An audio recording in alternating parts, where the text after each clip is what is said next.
नीतीश कुमार भूल से एनडीए छोड़ करके चले गए थे, भूल सुधारने के लिए एनडीए में वापस आए हैं, या फिर भूल बस एनडीए में वापस। दूसरी तरफ नीतीश कुमार अब कहीं नहीं जाएंगे, इस बात की गारंटी बिहार की जनता को कौन देगा? क्या भारतीय जनता पार्टी इस बात की गारंटी दे रही है कि नीतीश कुमार अब कहीं नहीं जाएंगे?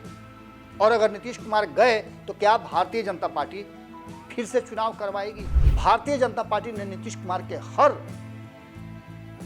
बात को बर्दाश्त किया, हर बात के साथ खड़ी रही, न चाह करके भी खड़ी रही, फिर भी नीतीश कुमार भारतीय जनता पार्टी के साथ नहीं रहे। नीतीश कुमार व्यक्तिगत कारणों से कि उनकी कुर्सी और उनकी पार्टी दोनों को डैमेज करने की कोशिश भारतीय जनता पार्टी कर रही है, इस बात का जेपी नड्डा, अमित शाह और नरेंद्र मोदी पर आरोप लगाते हुए वो बाहर निकल आए। और आज भी जब नीतीश कुमार उस मीटिंग में ये बात कहते हैं कि इन लोगों के कहने पर इधर गए, तो कहीं ना कहीं नीतीश कुमार एक बार फिर से साफगोई से झूठ बोलते हैं। नीतीश कुमार पुनः 2024 में 17 महीने के बाद वापसी करते हैं और वापसी करके फिर से नीतीश कुमार ये दावा करने लगते हैं कि वो अब कहीं नहीं जाएंगे।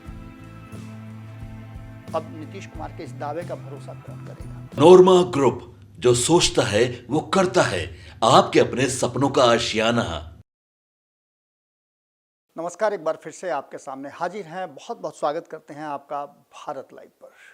हम लगातार आपके साथ खबरों को लेकर के और खबरों की तह में जो बातें हैं उसे लेकर के हाजिर होते हैं भीतर की बात में। भीतर की बात में हम फिर से आपके सामने हाजिर हैं और आज के भीतर की बात को हम विशेष इसलिए बता रहे हैं कि आज भी हमारे पास कई ऐसे इन्फॉर्मेशन हैं जो भीतर खाने से आई हैं और 12 घंटे के अंदर में जो बिहार की राजनीति में और इस मीटिंग के बाद, जिस मीटिंग को लेकर के चर्चाएं कई दिनों से चल रही थी, एक सप्ताह से लगातार एक ही जगह सबका कांटा अटका हुआ था कि 28 तारीख की मीटिंग में नीतीश कुमार क्या फैसला करेंगे। नीतीश कुमार ने क्या फैसला किया, किस तरह की बातें हुई, ये किसी को स्पष्ट जानकारी नहीं है। लेकिन इस मीटिंग के बाद जो बातें निकल करके सामने आ रही हैं और इस मीटिंग के बाद जो अलग अलग घटक दल हैं, खास करके अगर भारतीय जनता पार्टी की बात करें, और किसी ने तो विशेष नोटिस नहीं लिया है, अपनी बात कह करके उपेंद्र कुशवाहा भी साइड हो गए हैं। जीतन राम मांझी, जिन्हें उपचुनाव में अपनी बहू को जिताना है, संतोष सुमन, जिन्हें अपनी पत्नी को जिताना है, वो बहुत ज़्यादा तो नहीं लेकिन एक कोऑर्डिनेशन की बात जरूर कहते हैं और कहते हैं कि हम चारों सीटें जीतेंगे, हम लोग सब साथ हैं। उनकी मजबूरी है, भारतीय जनता पार्टी की मजबूरी है। लेकिन भारतीय जनता पार्टी ने इस बैठक के बाद जब अपने पत्ते नहीं खोले, बताया नहीं कि क्या कुछ हुआ, और कुछ बातें तो हमने आपको बताई भी हैं कि किस तरह से भारतीय जनता पार्टी नीतीश कुमार के साथ मीटिंग समाप्त होता है और तुरंत इमरजेंसी मीटिंग रात के अंधेरे में बुलाती है और उस पर बैठ करके मंथन करती है। जब मीटिंग से नीतीश कुमार के आवास से बाहर निकलते हैं भारतीय जनता पार्टी के नेता, उनके बयानों में बहुत कुछ साफ साफ नजर आता है कि मीटिंग में भीतर किसी भी तरह की कोई भी बात ऐसी नहीं हुई है जिससे नीतीश कुमार को नोटिस किया जाए। सिर्फ एक बात कि 2010 से बेहतर प्रदर्शन हमें करना है। भीतर की बात की अगर करें हम, तो उस भीतर की बात में कई लोगों ने कल से लगातार फोन करके, जो उस मीटिंग के हिस्सा रहे हैं, उनसे जब हमने पूछा तो वो बता रहे हैं कि अंदर में क्या क्या हुआ।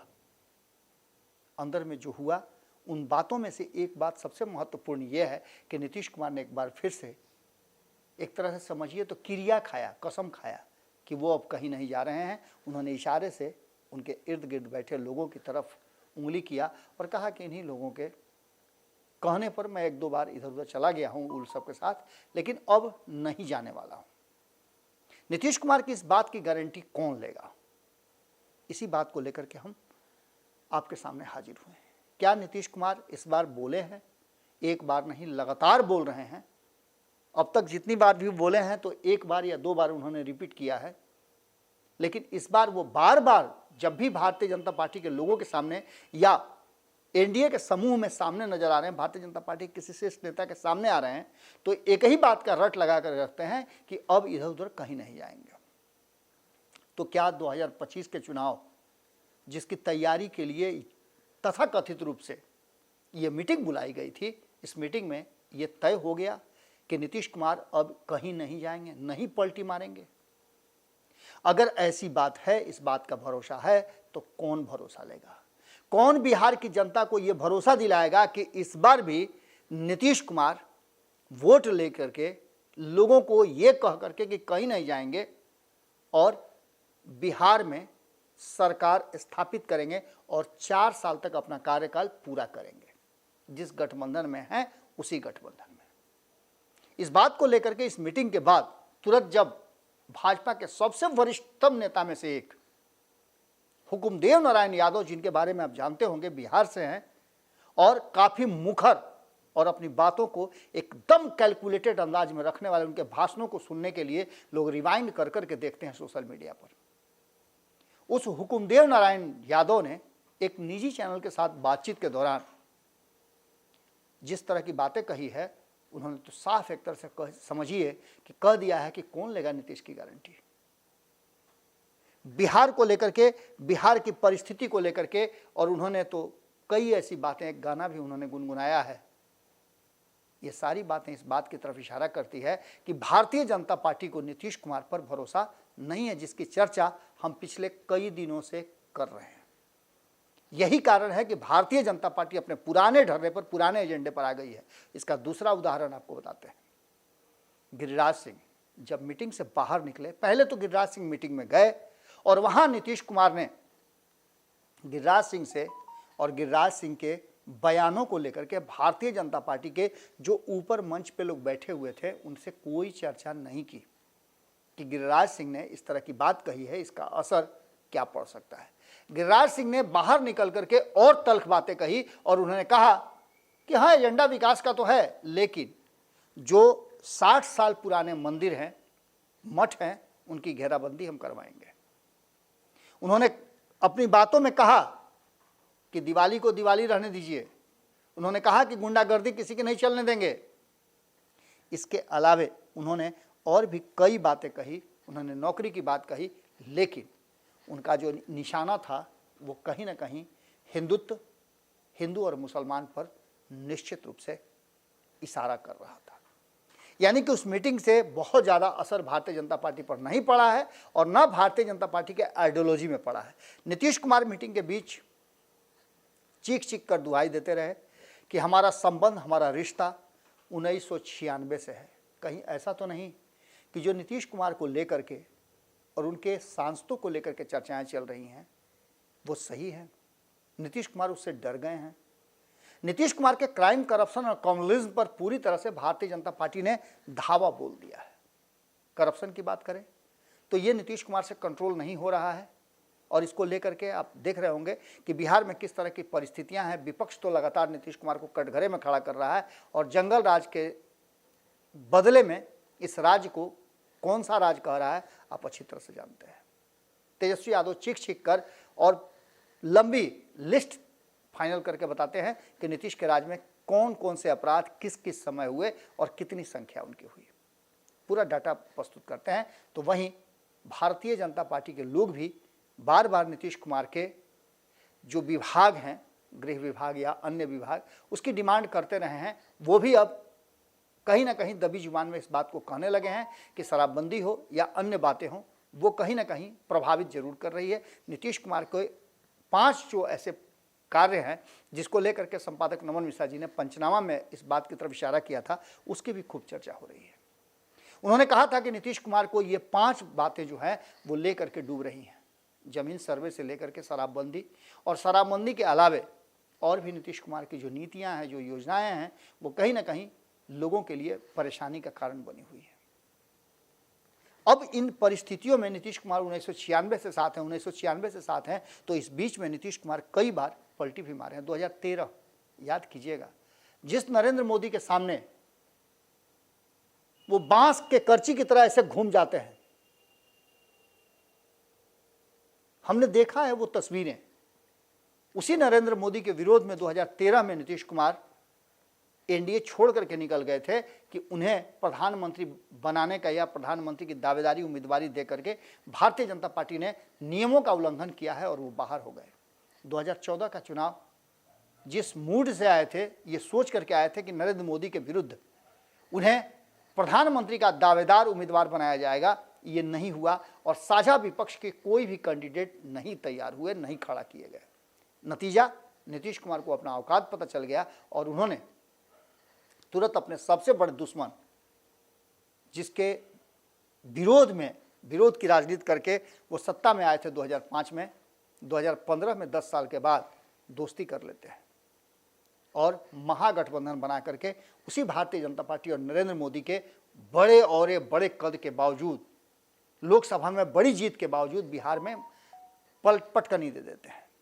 लेकिन यहाँ भी रास नहीं आता है और नीतीश कुमार 2017 यानी 2 साल के भीतर 24 महीने के अंदर में ही पाला बदल देते हैं और पाला बदलने के बाद फिर से उसी एनडीए के पास चले जाते हैं। उन्हीं नरेंद्र मोदी जिनके विरोध में 2013 में आए थे, 5 साल के बाद फिर से, माफ कीजिएगा 3 साल के बाद ही, 3 साल के बाद एक बार फिर से नरेंद्र मोदी साथ चले जाते हैं और 5 साल के बाद 2019 का चुनाव आता है और वही नीतीश कुमार जो भारतीय जनता पार्टी को सत्ता में लाते हैं, इस बात का रिवार्ड करती है, रिटर्न गिफ्ट देती है भारतीय जनता पार्टी, अपने जीते हुए उम्मीदवारों को बैठा करके 17 सीटें नीतीश कुमार को देती है। यहाँ नीतीश कुमार की वापसी के बाद भी बड़ा बवाल हुआ था एनडीए में। एनडीए आज भी पूरी तरह से संतुष्ट नहीं है और समर्पित लोगों का कुनबा नहीं है, इस बात से इनकार नहीं किया जा सकता। मैं बार बार इस बात को कह रहा हूं कि एनडीए में स्वार्थ का गठबंधन है और इस स्वार्थ के गठबंधन में सभी अपने अपने स्वार्थ सिद्धि के लिए एक दूसरे के साथ जुड़े हुए हैं। जब नीतीश कुमार 2017 में वापसी करते हैं तो सबसे पहला जो नाराजगी होती है वो रामविलास पासवान की होती है, लेकिन चिराग पासवान चीज़ों को संभाल लेते हैं और कहते हैं कि नहीं, हमारा इनसे कोई लेना देना नहीं, हमारा रिश्ता तो भारतीय जनता पार्टी और नरेंद्र मोदी से। अब भारतीय जनता पार्टी इनको कहां से क्या देती है हमको नहीं पता है, लेकिन हमें जो हमारा अधिकार चाहिए वो हमको मिलेगा और 2019 में ये बातें होती भी हैं। उन्हें 6 सीटें मिलती हैं और 1 सीट उन्हें राज्यसभा की मिलती है, जो 2014 में था उसे रिपीट कर दिया जाता है।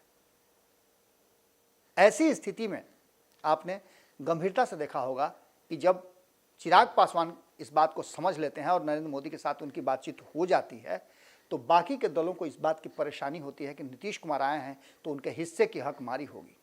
और यही कारण है कि उपेंद्र कुशवाहा से लेकर के जीतन राम मांझी और जीतन राम मांझी से लेकर के मुकेश सहनी तक सभी एक एक करके एनडीए गठबंधन से बाहर हो जाते हैं और महागठबंधन के साथ 2019 का चुनाव लड़ते हैं। हालांकि बहुत कुछ नहीं कर पाते हैं, पूरी तरह से ये गठबंधन फेल हो जाता है क्योंकि इतना बड़ा औरा ही हो गया था और इस तरह के मुद्दे सामने आ गए थे कि देश के सवाल पे देश की जनता ने वोट किया था। यह सिलसिला चलता रहा। 2020 में जब रामविलास पासवान के विरोध की जानकारी भीतर से उन्हें सुगबुगाहट मिली तो नीतीश कुमार ने 2020 के चुनाव में सीट शेयरिंग से पहले इसका बदला ले लिया। तब रामविलास पासवान जीवित नहीं थे और उनकी मृत्यु के तुरंत बाद चिराग पासवान से उन्होंने जम करके बदला लिया और उन्हें एनडीए से बाहर करा दिया। नतीजा भोगना पड़ा, इसमें कोई दो राय नहीं है कि नीतीश कुमार की सीटें कम हुई और नीतीश कुमार कमजोर हुए, लेकिन इसके बाद नीतीश कुमार ये सब कुछ करने के बाद भी भारतीय जनता पार्टी ने नीतीश कुमार के हर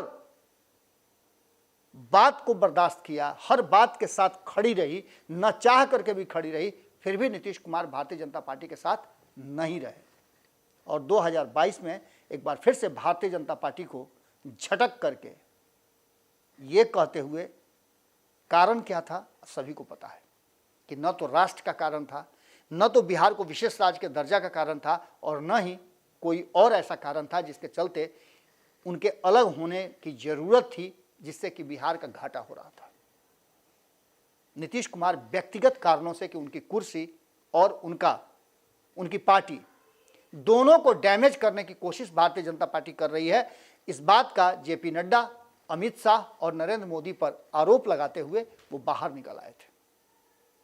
यानी कि नीतीश कुमार का तब भी मुद्दा व्यक्ति विशेष था, पार्टी था। और आज भी जब नीतीश कुमार उस मीटिंग में ये बात कहते हैं कि इन लोगों के कहने पर इधर गए, तो कहीं ना कहीं नीतीश कुमार एक बार फिर से साफगोई से झूठ बोलते हैं और उस झूठ का जब नीतीश कुमार फैसले खुद लेते हैं तो फिर इन लोगों के पीछे, हालांकि नीतीश कुमार 2022 में जब गए तो उन्होंने लगातार ये बात कही कि इनके कहने पर हम गए हैं। नीतीश कुमार पुनः 2024 में 17 महीने के बाद वापसी करते हैं और वापसी करके फिर से नीतीश कुमार ये दावा करने लगते हैं कि वो अब कहीं नहीं जाएंगे। अब नीतीश कुमार के इस दावे का भरोसा कौन करेगा? क्या जो वर्तमान परिस्थितियां बनी हैं उसमें नीतीश कुमार भूल सुधार करके एनडीए में गए थे या भूल बस एनडीए में गए थे? ये 2 पॉइंट बड़ी गंभीरता से आप सुनिएगा, भी नोट भी कीजिएगा और इसका जवाब कमेंट बॉक्स में जरूर दीजिएगा कि नीतीश कुमार भूल से एनडीए छोड़ करके चले गए थे, भूल सुधारने के लिए एनडीए में वापस आए हैं, या फिर भूल बस एनडीए में वापस आ गए हैं? इन 2 बातों का जवाब आप कमेंट बॉक्स में जरूर दीजिएगा। दूसरी सबसे महत्वपूर्ण बात कि आखिर मुख्य चुनाव से पहले जिस तरह की स्थितियां पैदा हो गई हैं, चुनाव से ठीक पहले जो भ्रम था, क्या वो भ्रम टूटा है? अगर भ्रम टूटा नहीं है तो भारतीय जनता पार्टी को क्या जरूरत थी कि मीटिंग के तुरंत बाद मीटिंग करके और अपने एजेंडे पर काम करना शुरू कर देने की। दूसरी तरफ नीतीश कुमार अब कहीं नहीं जाएंगे, इस बात की गारंटी बिहार की जनता को कौन देगा? क्या भारतीय जनता पार्टी इस बात की गारंटी दे रही है कि नीतीश कुमार अब कहीं नहीं जाएंगे? और अगर नीतीश कुमार गए तो क्या भारतीय जनता पार्टी फिर से चुनाव करवाएगी? ऐसा होता नहीं है, लेकिन बिहार की जनता को अब और ज़्यादा ठगना छलना संभव नहीं है। बिहार उस जगह पर आकर के खड़ा है जो बिहार की जनता के फैसले पर टिका हुआ है। 2025 के चुनाव में क्या होगा ये देखना दिलचस्प होगा, क्योंकि विकल्प बहुत सारे हैं और कई विकल्प अभी आने बाकी हैं। जुड़े रहिएगा भारत लाइव के साथ, खबरों का सिलसिला लगातार जारी रहेगा। बहुत बहुत धन्यवाद, नमस्कार। आपके सपनों को हमने सजाया है, ई होम्स पैनोरमा को हमने बनाया है। ई होम्स मेरा एक सपना था जिस पे मैं पिछले 4 साल से काम कर रहा था। हमने जो बनाया है वो सबने है माना। ई होम्स पैनोरमा में हो आपका भी आशियाना। और फाइनली हमने 2021 में इस प्रोजेक्ट को लॉन्च किया। बहुत लोग अप्रिशिएट कर रहे हैं कि पूर्णिया जैसे शहर में, बिहार के, एक तो बिहार की बात करें उसमें भी पूर्णिया जैसे छोटे जगह में इस तरह का लाइफस्टाइल देना, ये सुन के हम लोगों को बहुत अच्छा लगता है। ई होम्स में हमने कुछ और भी किया है, जैसे हम जिस जगह में रह रहे हैं हमारे फैमिली सिक्योर हो, उनको सिक्योरिटी का ध्यान में रखा है। आपकी सुविधा और सुरक्षा आपके लिए खास है, ये आपका विश्वास है। इसमें आर्टिफिशियल इंटेलिजेंस का 7 लेयर सिक्योरिटी का हमने इस्तेमाल किया है। लस ग्रीन कैंपस को बनाया है। यदि हमारा बाउंड्री वाल है तो वो वर्टिकल गार्डन है। ये जितनी भी फैसिलिटी होता है एक इंटरनेशनल टाउनशिप में, ई होम्स है, ये हम लोग विश्वास नहीं कर पा रहे हैं। जो भी हमारे मित्र दोस्त या जो भी हमारे बाहर के बाहर आते हैं तो हम लोगों को बहुत अच्छा सुनने को मिलता है और बहुत अच्छा क्रेडिट मिल रहा है। वो सारा हमने सिर्फ एक बिल्डिंग नहीं बनाया, हमें एक बहुत अच्छा लाइफस्टाइल दिया ई होम्स में, और मेरा एक सपना था जिसको मैं आज फुलफिल होते हुए देख पा रहा हूँ। ये आपका आवास है। ई होम्स पैनोरमा में अब आपका निवास है। E homes Panorama, luxurious lifestyle redefined. Panorama group, जो सोचता है वो करता है।